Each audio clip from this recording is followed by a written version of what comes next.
On April 1st, 2026, at exactly 6:35 in the evening, the ground at Kennedy Space Center in Florida shook violently. 4 brave people sat on top of the Space Launch System rocket, the most powerful rocket ever built. They knew this critical test flight would either make new history or end in an unimaginable tragedy. This was not just another launch. It was a return to a part of space humanity had not seen in a very long time. This launch marked something truly special. For 54 years, no human had traveled far into deep space, beyond Earth's close orbit. The last time was in December 1972, when the crew of Apollo 17 splashed down in the Pacific Ocean. They quietly closed a big chapter of human exploration. For more than half a century, no person had ventured beyond low Earth orbit. On this day, 4 astronauts changed that. Why did it take humanity over half a century to go back? What new secrets does this new era of exploration hold for us all, far beyond our home planet? This book will take you on a thrilling journey, starting with a close look at the Artemis II mission launch in April 2026. We will explore the historical context since the Apollo 17 mission in 1972.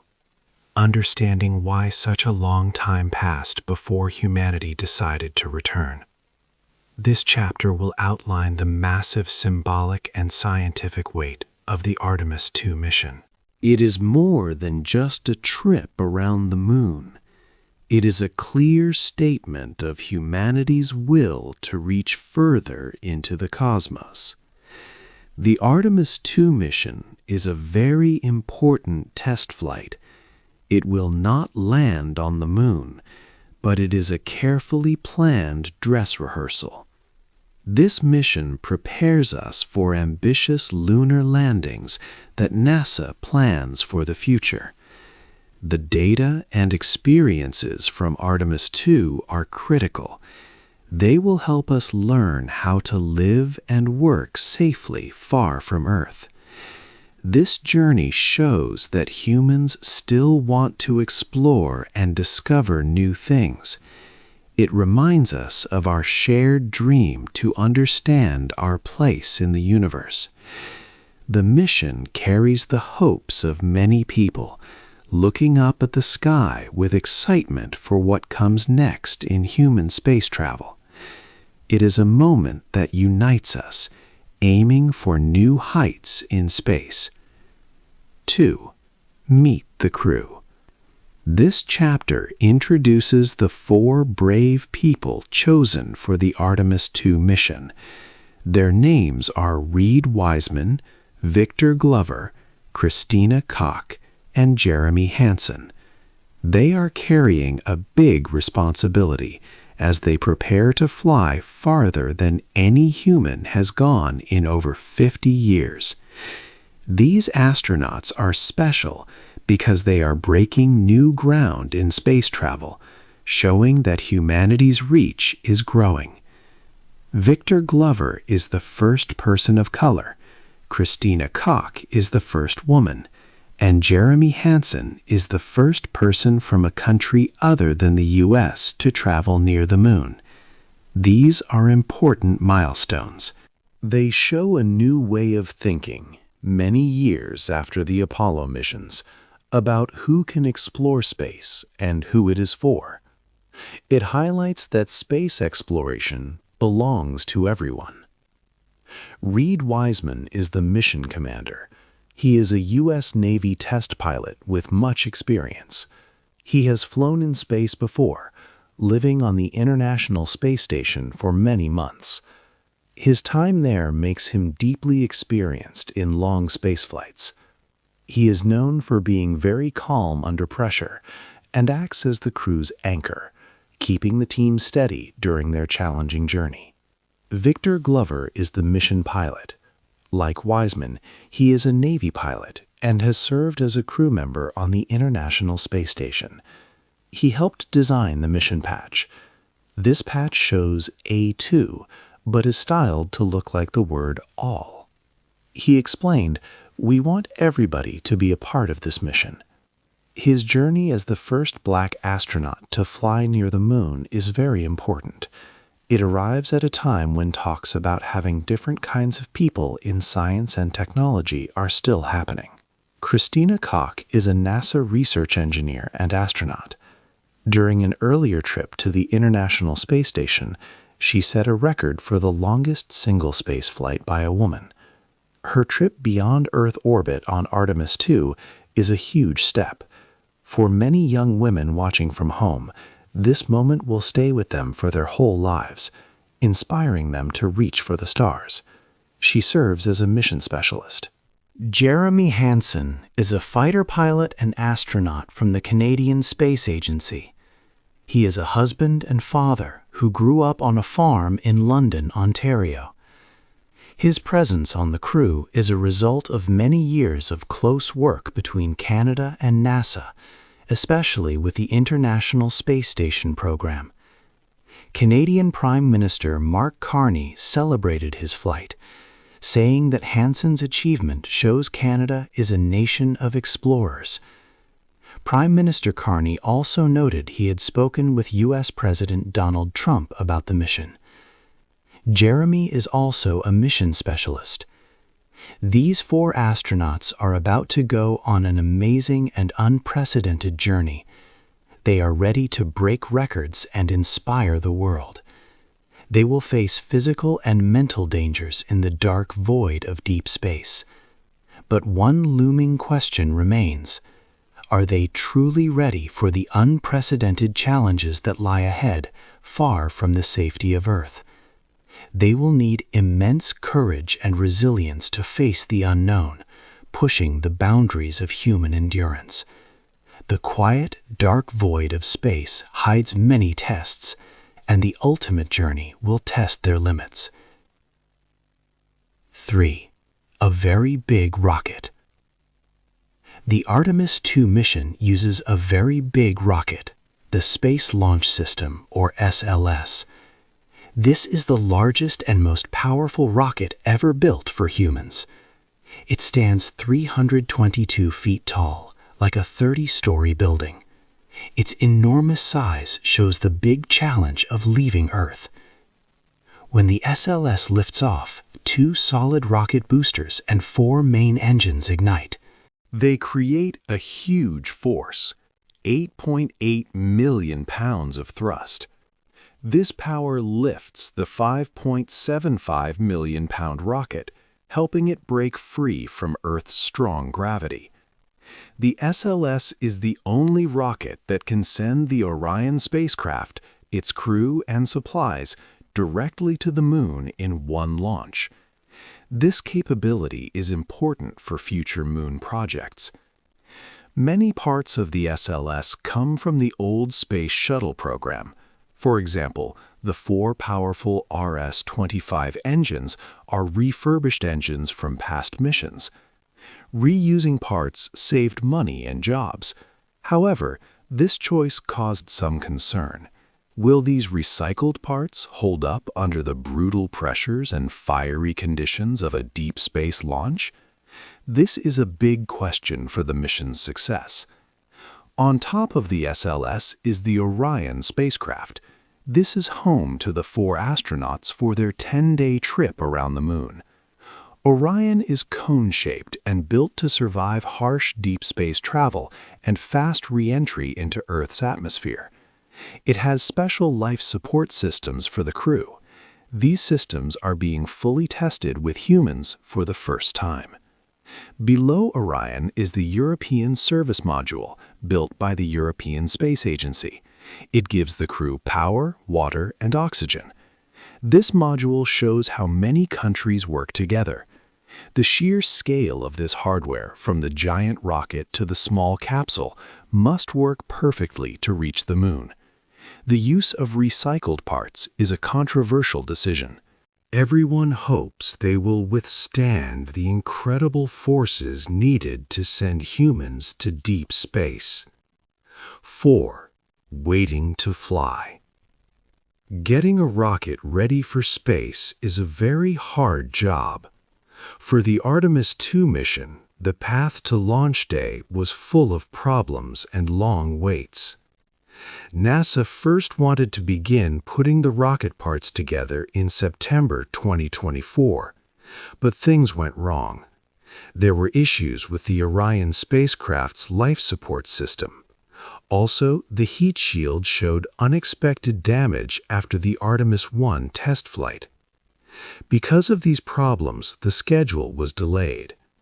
Rocket building finally started in November 2024, and all parts were together by October 2025. On January 18, 2026, the big rocket and its tower slowly moved out of the Vehicle Assembly Building to Launch Complex 39B.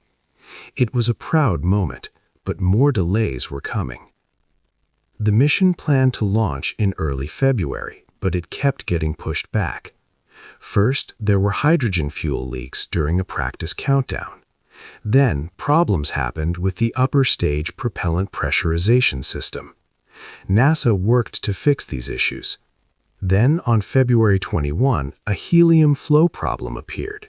This meant the rocket had to go back inside the building. This movement is called a rollback. It was a big setback, delaying the mission until April. The team felt disappointed, but they kept working. This program was already years behind schedule and costing a lot of money.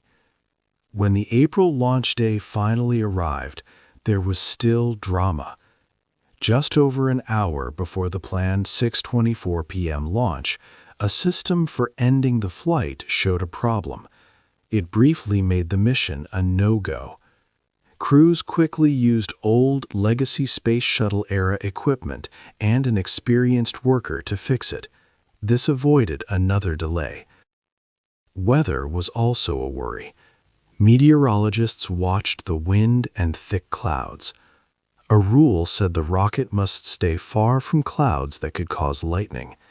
Luckily, the weather held, and the launch window opened. The crew was finally ready to fly after so many waits and fixes. 5. The danger of the heat.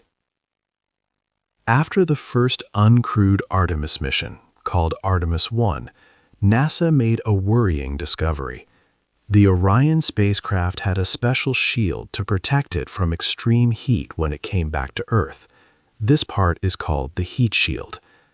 During Artemis I's journey back home, the heat shield showed unexpected problems.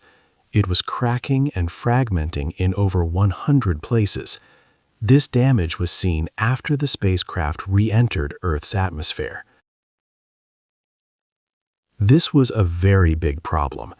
The heat shield is crucial for the safety of the crew. It is the only thing that keeps the astronauts safe from temperatures up to 5,000 degrees Fahrenheit during re-entry. This temperature is incredibly hot, enough to burn almost anything. An investigation found that the way Artemis I came back, using a skip re-entry path, caused the damage. Heat built up inside the shield's material, making it crack under pressure. This serious discovery made everyone at NASA deeply concerned about the next mission, Artemis II, which would carry 4 people. NASA had to make a very tough choice. They decided not to replace the heat shield on the Artemis II spacecraft, even with the problems found. This decision was controversial. Some engineers and other experts were worried about the risk. They believed it was too dangerous to use a heat shield that had shown damage before. However, NASA managers felt they could keep the crew safe in another way. They chose to change the path the spacecraft would take when it returned to Earth. This new path is called a modified trajectory. Instead of the old skip re-entry method, Orion would come back with a different angle of descent into the atmosphere. This new approach means the spacecraft will spend less time in the most extreme heat. NASA tested this modified plan carefully with computer models and on the ground. They believed this change would prevent further cracking of the shield and protect the astronauts. The new re-entry process will be extremely fast, reaching speeds of about 25,000 miles per hour. It will be the fastest re-entry ever attempted by humans. The heat shield must perform flawlessly at this speed. This final test of the shield, expected on Splashdown Day, will be one of the most closely watched moments of the entire mission. Everyone will be waiting to see if this risky adjustment to the flight path truly saves the lives of the 4 brave astronauts. 6. 10 days in space. The 10-day trip into deep space was a unique journey for the 4 astronauts. On day 1, after the rocket launched, the Orion capsule began its flight. The crew made sure its large solar panels opened. They also tested how to manually move the spacecraft, a key skill for future missions. There was a brief problem with talking to Earth and a minor issue with the onboard toilet. Even in space, daily life had its challenges. Day 2 brought the most important engine burn. The astronauts fired the service module's powerful engine for 30 minutes. This set the spacecraft on a special trajectory. It would loop around the far side of the Moon and then naturally return to Earth. This free return trajectory was a vital safety feature. It meant that even if the propulsion system later failed, gravity would bring them home safely without more engine power. From day 3 to day 5, the crew checked systems and practiced for the lunar flyby. They also did science experiments. One important test used tiny organ chips to study how space radiation and very low gravity affect human health. This research is key for longer trips to Mars. During these days, Orion moved closer to the Moon, entering its gravitational pull. Day 6 was the mission's climax. The crew flew around the far side of the Moon. For a short time, they lost all radio contact with Earth, truly alone in space. At this point, they flew farther from Earth than any humans had since the Apollo 13 mission in 1970, setting a new record of 252,000 miles. They saw the Moon up close and captured amazing photos of Earthrise, our planet looking like a shining jewel over the lunar surface. Days 7 through 9 were the journey home. The spacecraft glided back towards Earth. The crew made small adjustments to stay on course. They spent this time preparing for their return, getting ready for the big splashdown. On day 10, the mission ended. The Orion capsule entered Earth's atmosphere very fast, at about 25,000 miles per hour. The heat shield protected them from extreme heat up to 5,000 degrees. After 9 intense minutes, parachutes opened to slow the capsule. It landed safely in the Pacific Ocean, where the U.S. Navy was waiting to recover the crew and spacecraft. This mission successfully brought humanity back to the Moon's neighborhood after more than 5 decades. 7. Money and the world. Sending people to the Moon is very expensive. A single trip for the Artemis II mission costs more than $4 billion. People often ask why this endeavor costs so much money. They also wonder who benefits from these large sums. The total cost for the Artemis program has been around $93 billion. This money pays for building rockets, spacecraft, and for all the people who work on the project.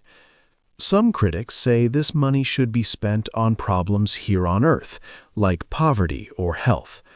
Others argue that space travel brings new jobs, new technologies, and helps us learn many new things. The budget for Artemis is always a big discussion in politics. There have been times when future rockets face the risk of cancellation because of high costs. For example, in May 2025, President Donald Trump's administration suggested stopping the making of the SLS rocket and Orion spacecraft after the Artemis II mission. However, this idea did not pass. NASA Administrator Jared Isaacman has warned that delays and overspending will lead to uncomfortable action. He wants future moon trips to be cheaper and happen more often. Space exploration is not just about science, it is also about countries competing with each other. This is called a geopolitical race.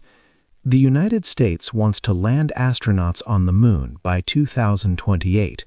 China also plans to send people to the moon by 2030. This competition is especially strong for the moon's south pole.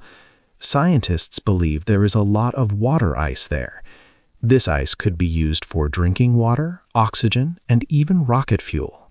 The country that gets to these resources first could have a big advantage in future space travel. NASA also wanted to build a space station called the Lunar Gateway around the moon.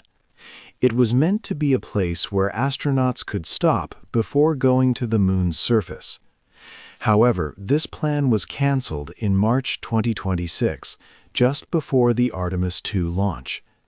This change affects many countries that plan to help build the gateway. So the future of the Artemis program is in a very precarious state. With huge costs, budget debates, and a race against other nations for lunar resources, the program's survival depends on many things going right. The success of Artemis II is very important for what happens next. Coming back to Earth. On day 10, the Artemis II crew prepared to come home. The Orion capsule moved very fast, at about 25,000 miles per hour. It hit Earth's atmosphere 75 miles above the Pacific Ocean. This was the most important hot test of human survival. The heat shield on the capsule had to work perfectly. Outside, temperatures reached 5,000 degrees Fahrenheit. The capsule became like a fiery ball as it slowed down. 9 minutes after entering the atmosphere, the crew was back in touch with Earth. They watched as 11 parachutes opened. These parachutes helped slow the capsule down to about 15 miles per hour. Then Orion splashed down safely in the Pacific Ocean near San Diego. The U.S. Navy was waiting. A special ship recovered the capsule and the 4 astronauts. The world celebrated this huge success. Reed Wiseman, Victor Glover, Christina Koch, and Jeremy Hansen were safe. They had traveled farther from Earth than any humans in over 50 years. This mission was a big step for humanity. After coming back, the astronauts did more science. They went through tests to see how their bodies had changed. For example, they walked through an obstacle course to check their balance. They also did a simulated spacewalk to see how fast they could adjust to gravity. Scientists also studied organ chips that flew on Orion to understand how deep space affects human health. The Artemis II mission was a big win, but it also showed that space travel is hard and expensive. New companies like SpaceX are building very big rockets like Starship. These commercial rockets might make future trips to the moon cheaper. The plan is to build a permanent base on the moon. This lunar base would let people live there, study resources like water ice, and prepare for trips to Mars. But the most dangerous and expensive parts of this plan are still ahead. The next mission, Artemis II, will be different. It will first go to low Earth orbit for tests, not directly to the Moon for a landing as first planned. This shows how complex and always changing space plans can be. The Artemis II crew proved that humans can go back to the Moon's neighborhood. What should humanity build first on the Moon? A science lab, a fuel station, or a human colony? This is a question for all of us. The journey to space is still full of big questions and exciting possibilities. Hey there! Just a second before you go. If you learned something new today, please give this video a like, write your thoughts in the comments, and subscribe to the channel. It only takes a second, and it really, really helps to create even better English videos for you. Your support means the world. Thank you.